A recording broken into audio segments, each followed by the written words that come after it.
तो सुचालक और कुचालक आप लोग जानते होंगे। सुचालक क्या होते हैं?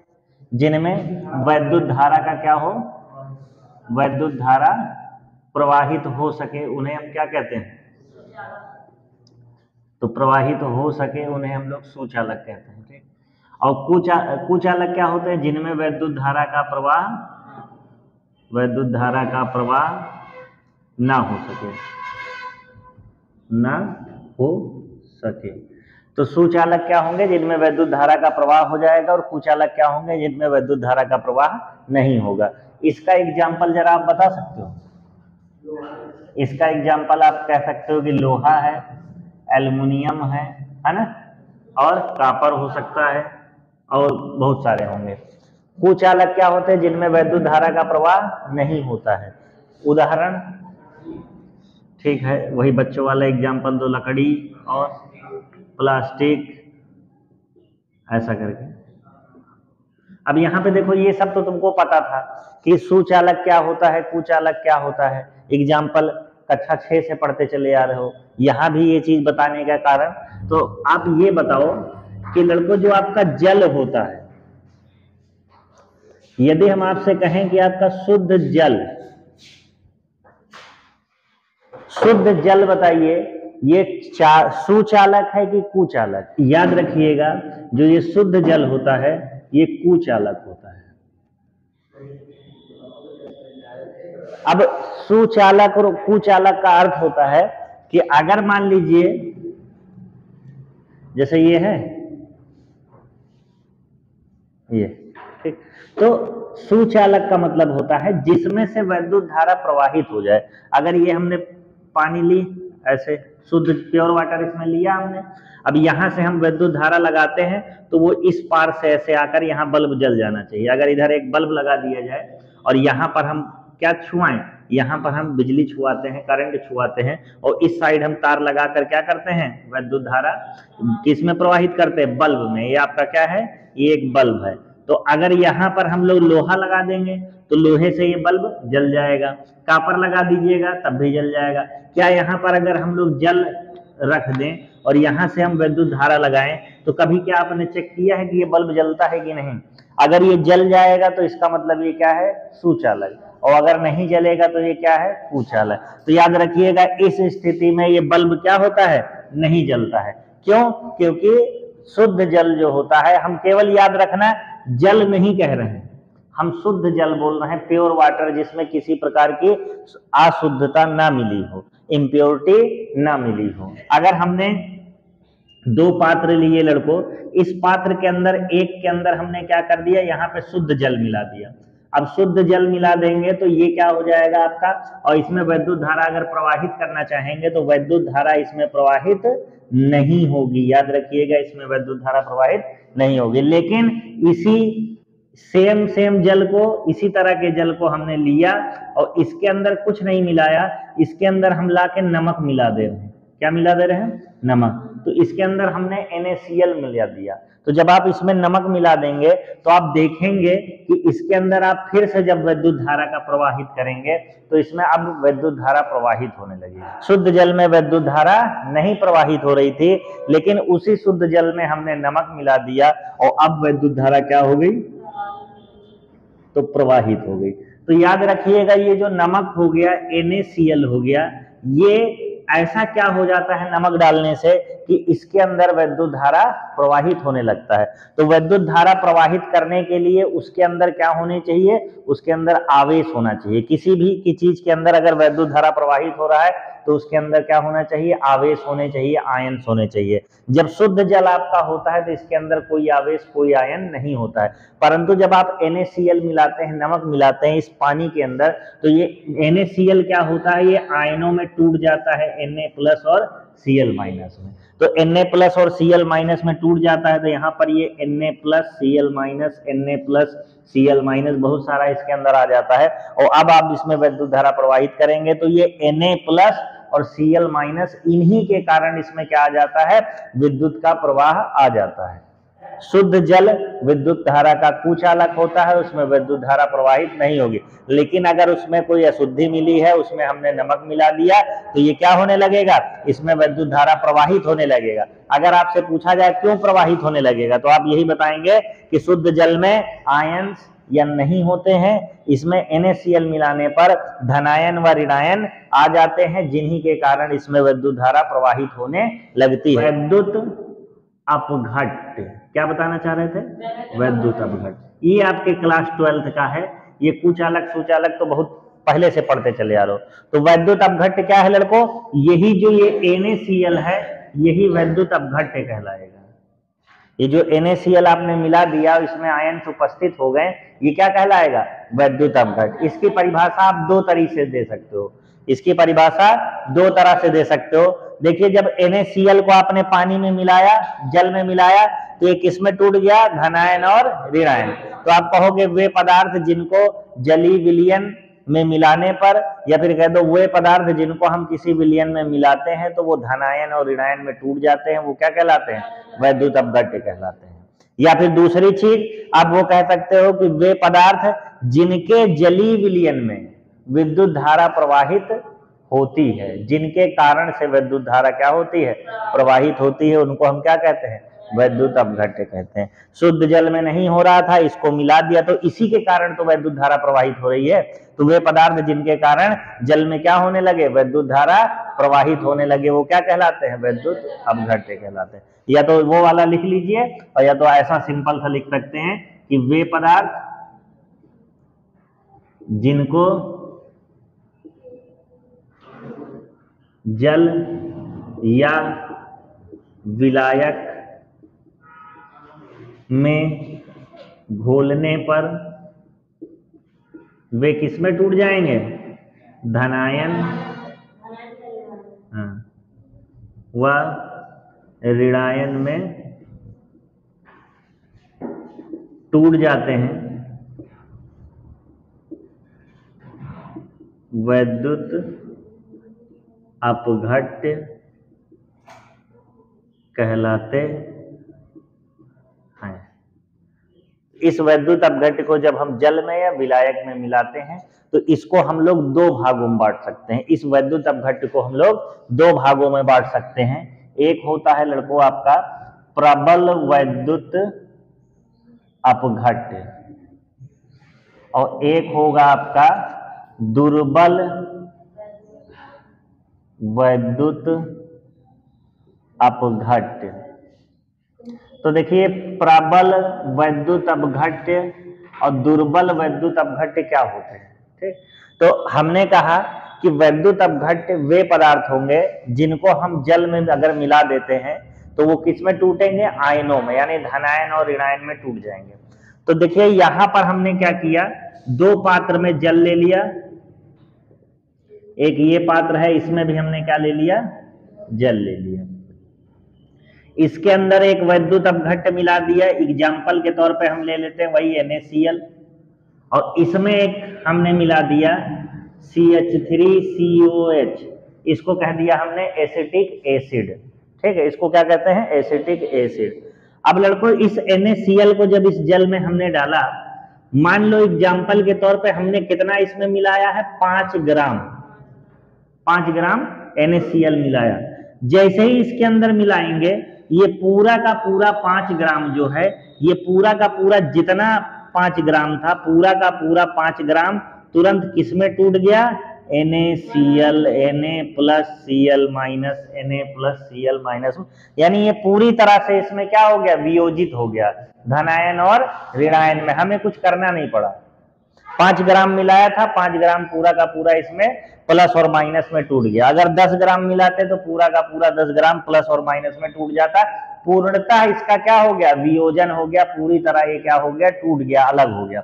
अब इस CH3COH को जब लड़कों हमने इस जल में मिलाया, तो ये CH3COH किसमें किसमें टूटता है बच्चों, CH3CO- और एक टूटता है H+ में। अब एग्जाम्पल के तौर पे फिलहाल ये एसिड है ना, तो हम मान लेते हैं कि इसको हमने कितना मिलाया, 5 ml मिलाया। तो इस 5 ml को जब आप मिलाएंगे, तो जब इस जल में मिलाया तो ये जो CH3COO माइनस और H प्लस था, ये पूरे 5 ml का नहीं टूटा, केवल 2 ml ही टूटा और 3 ml क्या हो गया, नहीं टूटा। तो यहाँ पे आप देख रहे हैं दो तरह के वैद्युत अपघट्ट, एक है NaCl जिसको आप जल में मिला रहे हैं तो पूरा का पूरा 5 ग्राम जो है वियोजित हो रहा है धनायन और ऋणायन में। यहाँ पर आप देख रहे हैं CH3COH 5 ml मिला रहे हो जब इसमें आप, तो 5 में से 1 या 2 ml ही टूट रहा है, बाकी 3 ml का 3 ml वैसा ही पड़ा हुआ है और वो CH3CO माइनस और H प्लस में टूट नहीं पा रहा है।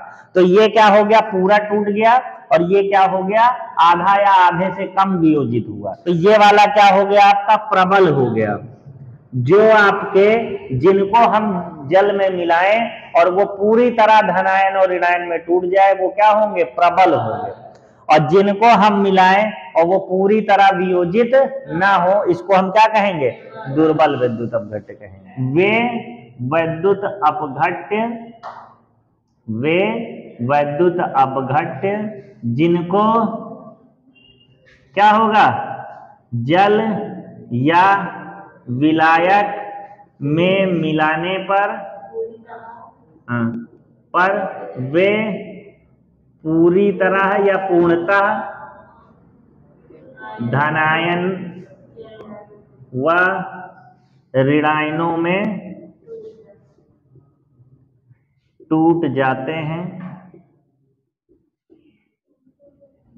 क्या कहलाते हैं, प्रबल वैद्युत अपघट्ट कहलाते हैं। और इसका एग्जाम्पल याद रखिएगा आप लोग, अगर प्रबल वैद्युत अपघट्ट का एग्जाम्पल, एक तो NaCl याद ही हो गया, जितने Cl वाले हैं, जितने KCl और HCl, ये आपके NaCl, KCl और HCl, ये तीनों Cl थे ना, ये प्रबल वैद्युत अपघट्ट हैं। और उसके बाद आपका NaOH, ये भी क्या है, आपका प्रबल वैद्युत अपघट्ट है। और जब आगे पढ़ेंगे तो और भी देख लेंगे, 4 आप याद कर लें, NaCl, KCl, HCl, NaOH आदि। और आपका जो ये दुर्बल वैद्युत अपघट्ट होता है, इसकी परिभाषा क्या होगी, इसी में होगा, वे वैद्युत अपघट्ट जिनको जल या विलायक में मिलाने पर वे पूर्णतः धनायन व ऋणायन में नहीं टूटते हैं। यहाँ पर केवल इसका उल्टा कर लेंगे, नहीं टूटते हैं, वो क्या कहलाते हैं, दुर्बल वैद्युत अपघट्ट कहलाते हैं। अब इसका डेफिनेशन यहाँ से लिख लेंगे, इसका उदाहरण जो है आप 2-3 याद रख लें। एक तो जो बताया अभी हमने CH3COH होता है, एक होगा NH4OH अमोनियम हाइड्रोक्साइड, एक होगा HCN और आदि। ऑप्शनल में आ सकता है, याद रखना है, ऑप्शनल में 4 ऑप्शन दे देगा, कहेगा इसमें से प्रबल वैद्युत अपघट्ट छाटिए। वैद्युत के प्रवाह से आपको 4 चीजें पढ़नी है, नाम पहले बता दे रहे हैं।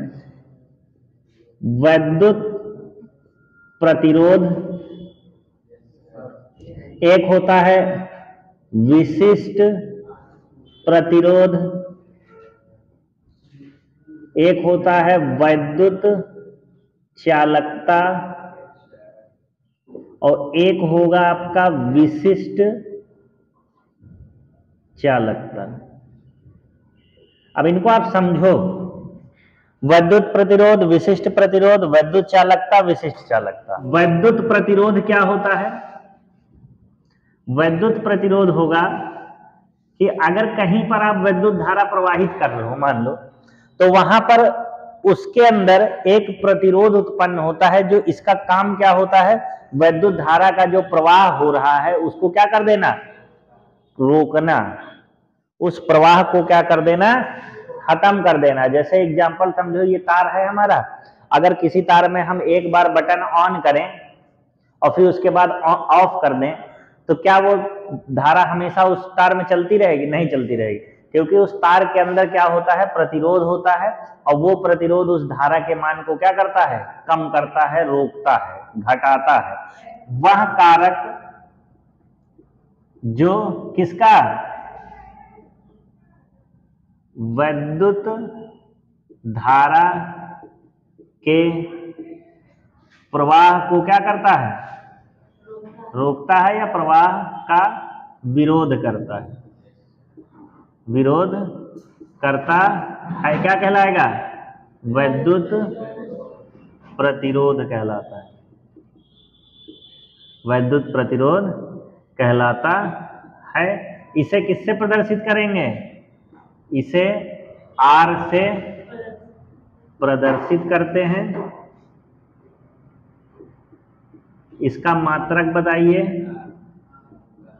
इसका मात्रक होता है ओम। इस तरह लिखा जाता है इसे। अब आप जाने विशिष्ट प्रतिरोध क्या होता है। विशिष्ट प्रतिरोध, ये जो आपका वैद्युत प्रतिरोध है और ये जो आपका विशिष्ट प्रतिरोध है, ये फिजिक्स में भी मिलेगा आपको।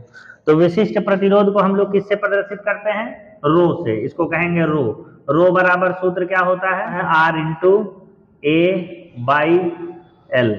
तो ये क्या होता है? आपका विशिष्ट प्रतिरोध होता है। इसका जो मात्रक होगा, इसका होता है ओम मीटर।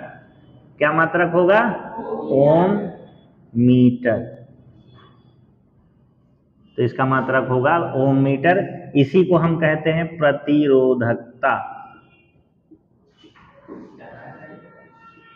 जैसे वैद्युत प्रतिरोध का अर्थ होता है कि विद्युत के प्रवाह को रोकना, उसी तरह चालकता, चालकता का मतलब समझ रहे हो ना, कि उस विद्युत धारा को प्रवाहित कराना। रोकने का मतलब होता है वैद्युत प्रतिरोध, और अपने अंदर से कितना ज्यादा आप प्रवाहित करा ले रहे हो उसको कहेंगे वैद्युत चालकता। वैद्युत चालकता, तो वैद्युत चालकता क्या होता है कि किसी विद्युत धारा की प्रवाह कितना ज्यादा है किसी के अंदर, वो क्या होगा? वैद्युत चालकता। तो कहेंगे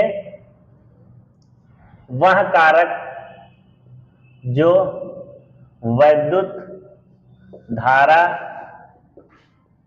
को क्या करता है? प्रवाहित करने में सहायक होता है, क्या कहलाएगा? वैद्युत चालकता कहलाता है। और अगर ये डिफिनीशन आपको अच्छी नहीं लग रही है, देखो ये डिफिनीशन अच्छी नहीं लग रही, तो प्रतिरोध क्या करता है? रोकता है विद्युत धारा को। चालकता क्या करता है? चलाता है। यानी ये दोनों एक दूसरे के उल्टे हुए कि नहीं, व्युत्क्रम हुए कि नहीं।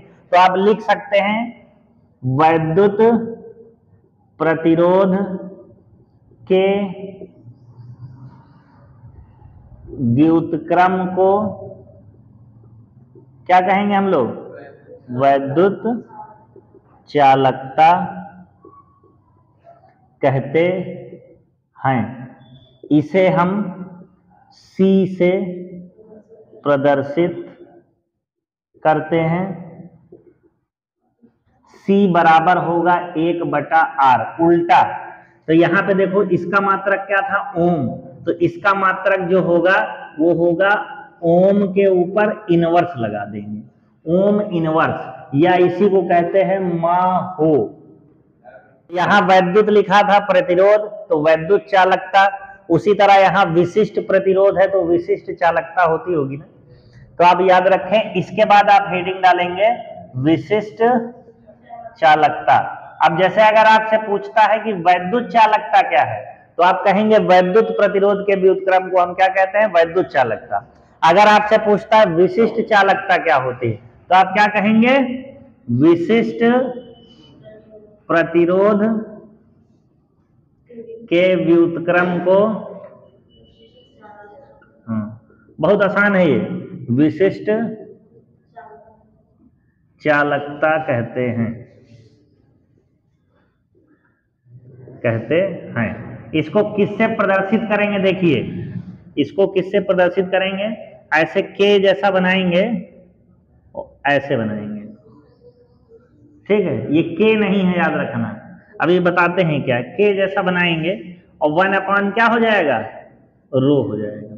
और इस के को हम क्या कहते हैं? याद रखना है, जैसे कटप्पा पढ़े हो, मूवी देखे हो ना कटप्पा, इसमें से टा हटा देना बस, क्या हो जाएगा? ये इसको कप्पा कहते हैं। इसको क्या कहेंगे? कप्पा कहते हैं। और कप्पा बराबर 1/ρ होता है। कप्पा क्या है उसका? विशिष्ट चालकता। तो कटप्पा, कप्पा, बप्पा सब एक है, तो कप्पा जो हो जाएगा। अब जरा ये बताओ लड़कों, वैद्युत चालकता का मात्रक देखो, इसका प्रतिरोध का मात्रक ओम, वैद्युत चालकता का ओम इनवर्स, तो इसका ओम मीटर, तो इसका क्या? ओम इनवर्स मीटर इनवर्स, यानी सब इसका उल्टा है। 2 ठो याद हो गया अगर ये, तो इसका जस्ट उल्टा आपको परिभाषा बता देना है, मात्रक बता देना है। केवल ये याद रखना है कि इसको कप्पा से प्रदर्शित करते हैं, इसको सी से प्रदर्शित करते हैं, ये आर से प्रदर्शित होता है और ये किससे प्रदर्शित होता है? रो से प्रदर्शित। तो कप्पा, इसका मात्रक क्या है? Ohm inverse metre. वैद्युत प्रतिरोध, उसका उल्टा आपने पढ़ा वैद्युत चालकता, उल्टा, यहाँ क्या है? उल्टा है। और आपने पढ़ा विशिष्ट प्रतिरोध, और उसका उल्टा पढ़ा आपने कप्पा, यानी विशिष्ट चालकता। अब एक और टर्म होता है जो पूछा जाता है, वो होता है मोलर चालकता। इसको कहते हैं मोलर चालकता। पहले जानो इसको प्रदर्शित किससे करते हैं। देखो ये क्या चीज शब्द है, इसको कहते हैं हम लोग लेमडा। अब लेकिन ये सिर्फ लेमडा है, और अभी हम तुमको दिखाते कैपिटल लेमडा कैसे बनता है। कैपिटल लेमडा ऐसे बनता है, सीधा सीधा रहेगा ए जैसा, और नीचे से क्या, इसको हटा देंगे। यहाँ पे ए के लिए ये लगाते हैं ना, इसको हटा देंगे, ये क्या बन गया लड़कों? इसको बोलते हैं हम लोग कैपिटल लेमडा, इसको कहेंगे कैपिटल लेमडा। और यहाँ पर एम लिख देंगे तो ये हो गया लड़कों आपका मोलर चालकता। इसको कहेंगे एम फॉर मोलर, और ये क्या हो गया आपका? चालकता। तो मोलर चालकता को कैपिटल लेमडा एम से प्रदर्शित करते हैं। ये होता क्या है, जो आपका आपने कप्पा पढ़ा, इसमें जब आप ला करके किसका गुणा कर देंगे? आयतन का। V मतलब क्या हो गया? आयतन। तो जब आप विशिष्ट चालकता में आयतन का गुणा कर दीजिएगा तो ये क्या बन जाता है? मोलर चालकता। यानी हम कहेंगे कि विशिष्ट चालकता तथा किसके? आयतन के गुणनफल को मोलर चालकता कहते हैं। इसे किससे प्रदर्शित करेंगे हम लोग? कैपिटल लेमडा एम से प्रदर्शित करते हैं। इसके आगे लिख लेना, सूत्र लिख लेना, कैपिटल लेमडा एम बराबर कप्पा गुणे वी।